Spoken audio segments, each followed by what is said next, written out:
सर्वप्रथम सर्वांना श्री स्वामी समर्थ। आज माझा आवाज थोडासा वेगळा येईल, तब्येतीची थोडीशी कुरबुर आहे, तुम्ही थोडंसं समजून घ्याल हीच अपेक्षा। दारू म्हटलं तर अंगाला एकदम काटा येतो। बऱ्याच लोकांच्या घरात बघतो की दारू पिऊन नवरा बायकोला मारतो, मुलांना मारतो, घरात लक्ष नाही, अगदी पिऊन संध्याकाळच्या वेळेला सकाळच्या वेळेला कधीही येतो आणि वेड्यासारखा पिऊन पडलेला असतो। घरात अगदी खराब वातावरण असतं, मुलं घाबरतात, आईला सतत काहीतरी त्रास होत असतो, हे सुद्धा मुलं पाहत असतात, अगदी खराब वातावरण झालेलं असतं।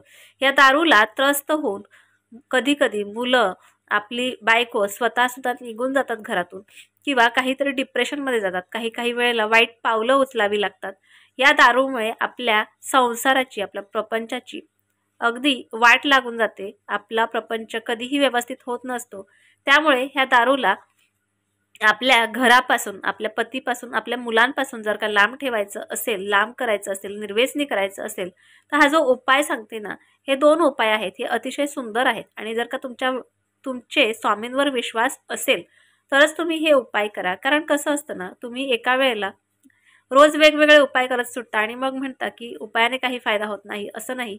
एक उपाय तुम्हाला अगदी व्यवस्थितपणे करून घ्यायचा आहे। आता काय करायचं आहे सांगते का?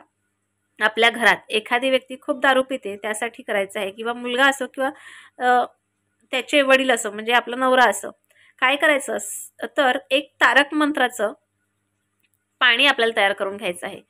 मुलगा आणि नवरा दोघे पित असतील तर थोडंसं मोठं भांडं घ्या आणि त्याच्यावर उजवा हात ठेवा। तुम्ही तांब्याचं भांडं घेतलं तरी चालेल, काचेचं घेतलं तरीही चालेल। उजवा हात ठेवायचा, 11 वेळेला त्याच्यावर तारक मंत्राची सेवा करायची।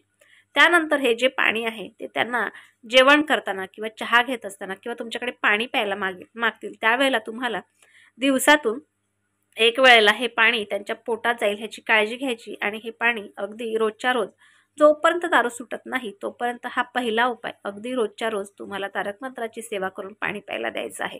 आता दुसरा उपाय काय सांगते बघा, अगदी व्यवस्थितपणे ऐका, व्हिडिओ कुठेही स्किप करू नका। स्किप करून नंतर खाली कमेंट करतात, त्याचे उत्तर तुम्ही मागतात, असं करू नका, व्हिडिओ व्यवस्थित ऐका।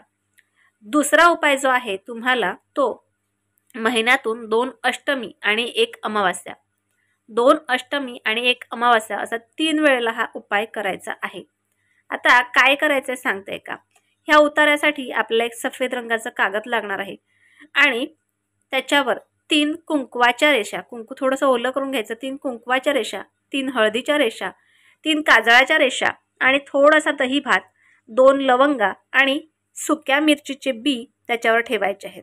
आता हा जो उतारा आहे, हा ज्या वेळेला तुमचा मुलगा किंवा नवरा दारू पित असेल, दारू पिऊन झोपला असेल, त्यावेळेला 11 वेळेला हा उतारा त्याच्यावरून उतरवायचा, ओम नमः शिवाय हा मंत्र म्हणत उतरवायचा आणि तसंच तोच उतारा घेऊन डायरेक्ट तुम्हाला वाहत्या पाण्याकडे जायचं आहे आणि वाहत्या पाण्यात हा उतारा सोडून द्यायचा आहे। तुम्हाला उपाय व्यवस्थित कळला असेल, नसेल कळला थोडासा बॅक करा व्हिडिओ आणि पुन्हा व्यवस्थितपणे ऐका। वाहत्या पाण्यात हा उतारा सोडून द्यायचा आहे। महिन्यातून 3च वेळा करता येईल, 2 अष्टमी आणि 1 अमावास्या। ह्या उपायाने, दोन्ही उपायाने तुमच्या नवऱ्याची किंवा मुलाची दारूचं जे व्यसन लागलेलं आहे ते व्यसन नक्कीच निघून जाईल आणि तुमचा घर संसार प्रपंच अगदी फुलासारखा बहरून येईल। तुमची मुलं, तुमचा नवरा आणि तुम्ही स्वतः अगदी छानपैकी आपलं कुटुंब पुन्हा नव्या संसाराला सुरुवात करेल। तर तुम्हाला व्हिडिओ कळला असेल, जास्त व्हिडिओ लांबवत नाही कारण मला सुद्धा बोलायला अतिशय त्रास होतो, त्यामुळे तुम्हाला व्हिडिओ कळला असेल, व्हिडिओ आवडल्यास लाईक, शेअर, सबस्क्राईब मात्र जरूर करा। पुन्हा भेटूया अशाच एका नवीन व्हिडिओसोबत, नवीन विषयासोबत। तोपर्यंत सर्वांना श्री स्वामी समर्थ।